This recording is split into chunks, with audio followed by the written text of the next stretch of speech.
G'day guys, welcome back to the channel. It's Eno from Fantasy Take TV.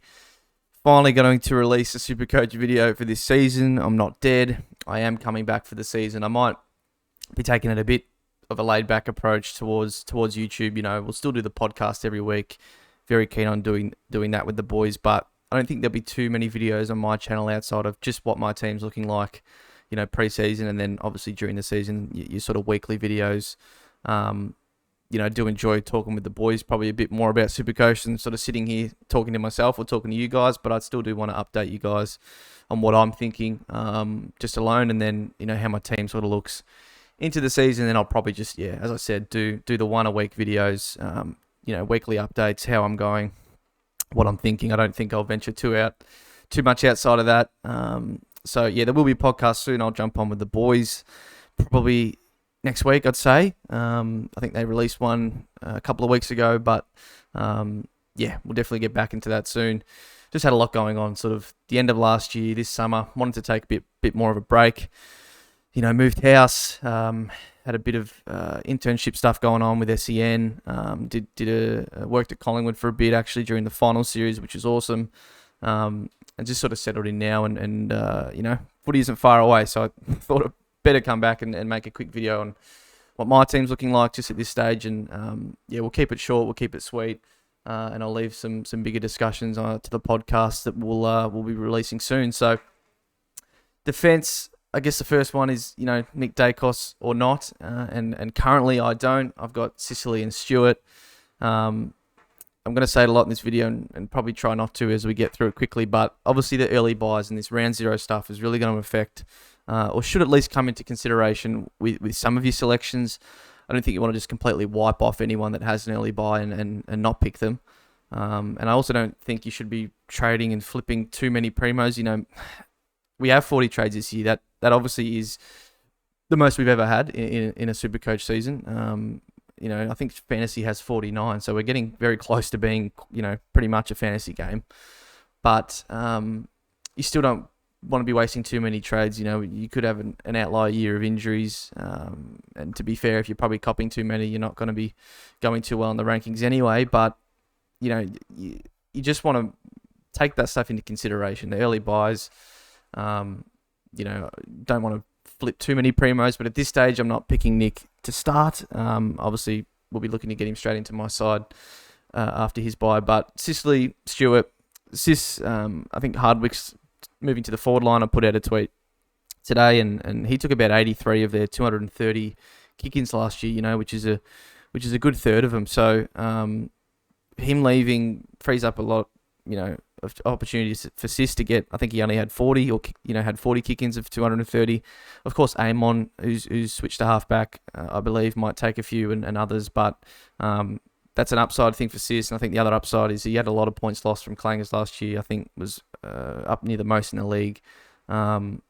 According to, if you look at Jaden Popowski's stats, he does great stuff on his website. So anyway, with Sis, I think there's upside with him at his price, even at 630k. I think he can do, you know, all things going right, close to 120. Stewart, I'm not going to speak too much on him. I just think it's, you know, I've picked him nearly every year of his career, especially the last few years, and he's been awesome. You know, obviously getting on a little bit with age, but his role doesn't really depend on, you know, too much on that, and that not really being an issue. Dan Houston is the next one. Now, he wasn't in my team that I put on Twitter just as a first sort of team the other day, but he's found his way in just as a bit of a, you know, point of difference pick. You know, not picking him just because of that. He did have a really good season and averaged the 106, but that buy Port and Freo have is quite good. You know, just those two teams alone, obviously no early one, and he's just sort of settled now in a role at Port. You know, he was trying the midfield a few years ago. We all picked him for that year, or most of us, and it was a bit disappointing, but you know, just seems settled back there. And he is a bit of a roller coaster sometimes. You look at his scoring history, it can be up and down, but overall, at the end of the year, you look, and I think he was, you know, fourth on total points. So, provided, you know, he stays fit, which he seems to be doing, you know, recently, I think he could be a good selection. I think he's expendable in my team as we get further along, but that's you know, I've got him in there for now. Hayden Young, a lot of us have picked or selected. You know, I think he's in 36% of sides. I thought it might even be a bit more than that, but yeah, moved into the midfield. We all know the story at the end of last year and played really well. And then that opens up possibly a spot for Heath Chapman at halfback. So, looking at Heath, not too sure if I'll go with him just as yet. But obviously Zach Williams is the one that everyone should really be having at this point. 61% seems still a bit too low for someone that is very cheap for what he can do. Yes, he's had his injury problems, but there's no risk really in starting someone like that has that much upside at his price. So lock him in, I think. And he should be playing round one. Then we've got Nick Caulfield. That's a pretty, common selection again. 57% of sides come across from the Saints. I think most believe, in Bulldogs land that he'll be starting, in round 0, round 1 as well. And then on the bench we got Gibcus and we've got Zach Reid, I believe it is. So we'll leave them there for now. We don't really know too much. I think Gibcus finally back from his hamstring that ended up being a year-long injury. And then Reid, I believe most think he'll get a game. I'm, again, not really going to worry too much about that now.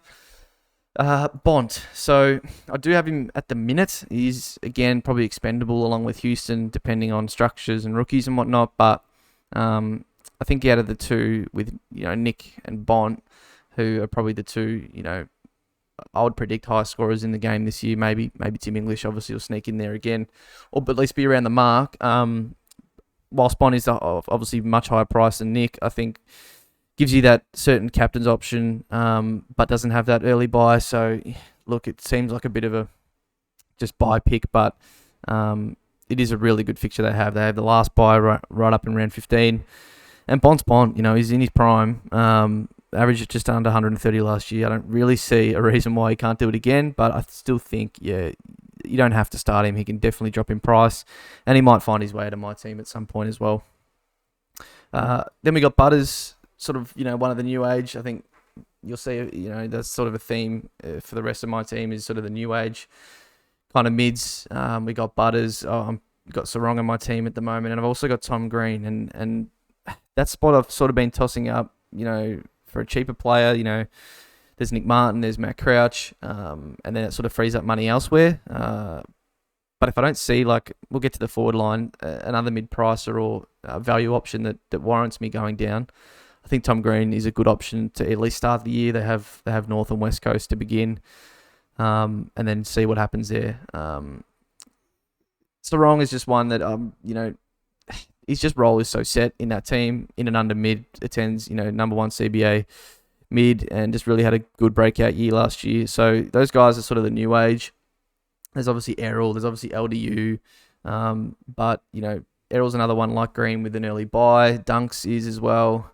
Oh, I love Dawson, obviously, still in consideration for me possibly to pick. Then there's your Merritts, your Lairds, and again, they don't have an early buy, so they're definitely in consideration. But Laird maybe he is getting on a little bit. And maybe at the top of his dollar, at 650k. Merritt, everyone will say, probably me included, you'll always get him cheaper at some point during the year. Then LDU, look, really good fixture, and obviously doesn't have the early buy, but he just always seems to get injured in some way or another. But hey, for now we don't have him. And then I do actually have Matt Crouch, which was one that I was, him and Nick Martin are actually pretty much the same price. Matt Crouch finally got back into the team at the end of last year.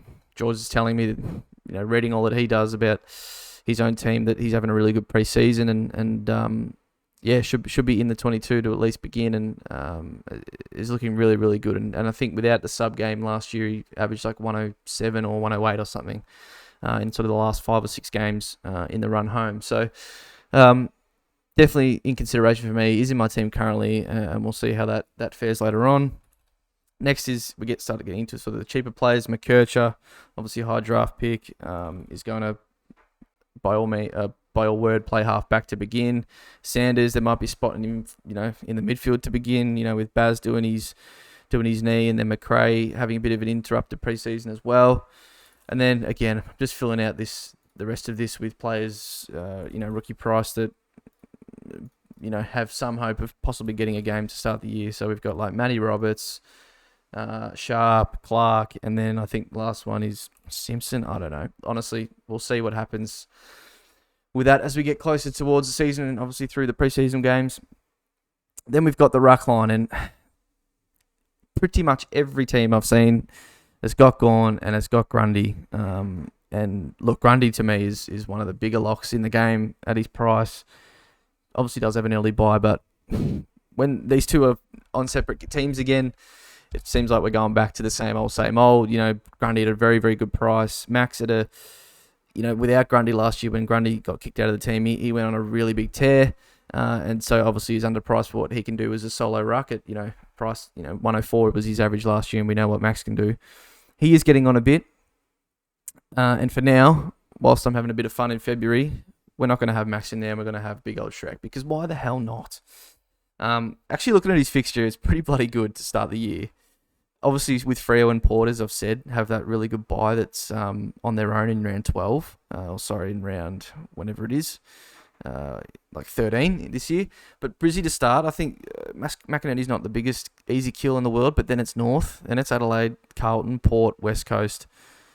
They're all some pretty good teams with not great quality ruckmans. And then there is this new rule coming in this year that ruckmen are allowed to use the fend-off arm in the ruck this year and won't get penalised for free kicks. And I think Shrek, to be honest, is one of the probably best in the league at that, as far as in the ruck position. So, doesn't take me much, as you probably know, if you've watched any of my videos, to get enticed by the Shrek, but we'll have to have a wait and see.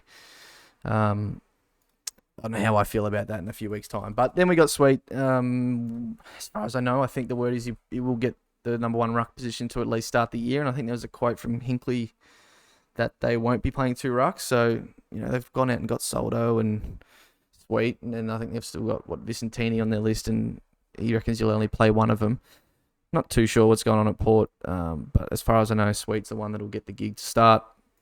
And then we'll finish off the forward line with, honestly, something I'm keen to talk to the fellas about on the podcast, because there is not much going on down here in the forward line. And Flanders is what I've got. No McRae with his sort of hammy that he did in the a few weeks ago, I think, or a couple of weeks ago. I'm just filling it out with your sort of cheaper price players. So we've got Harms, we've got Billings. They're two guys that are sort of earmarked to maybe get a decent role at their new clubs. We'll have to wait and see again. Harley Reid, obviously, number one draft pick. There was a quote from Simpson, actually, that said he might, he's not going to play every game. He'll get a rest here and there. I don't think it'll be early on in the year, so it's not something we should be worrying about too much. Windsor's got some traction. I think, pardon the pun, from Track about his preseason, and he said even lock him in your SuperCoach side. So when Track speaks, I listen, because that man is an absolute bull. And someone that, speaking of sort of Bont, and when I spoke about the midfielder, someone that I might be, happy to go down from Bont if I need the cash, because I think, as far as I know, the Track, we know what sort of trainer he is and hard worker. He's looking as good as ever in the preseason, and with no Clary to begin the year, that might be something that's something that we look at. So that's where the team sits. I'll sort of zoom out so you can see it for now. Don't want to keep yapping on too long about as I said, a February team update, but that's how it looks. Probably got too many Freo and Port players. I keep talking that buy is really good, but obviously once you get to that buy, you don't want to have 6 or 7 premiums out. So, look, I probably envisage Houston finding his way out of my team. At least one of Houston or Shrek not being in my team to start the year, maybe both, but for now, they're in there because it is still very early, and I think looking way ahead to round one. We've still got round 0 to check, and then round 0 is going to be huge. Going to see a lot of players. Without their scores, obviously counting towards us in our season, but still, obviously, they'll count towards their cash gen and count as their first game and score for the year. So that'll be a big watch come round 0. But for now, that's how my team looks. Still, guys I haven't spoken about, like Walshy, who's really good value, I think, for this year. It just obviously has the round 2 bye. Other guys that are, Fife. Oh, he's getting so much talk, Fife, this year. Well, this preseason, I'm sick of seeing his photos of his big biceps on Twitter, but apparently he's going really well. I don't think you'll have to do very well to talk me into picking that Fife in 2024, but he's looking really good. So, anyway, that's it for now. We'll catch you on the podcast. Keep an eye on George's channel in next week. But for now, we'll see you in the next one. Cheers.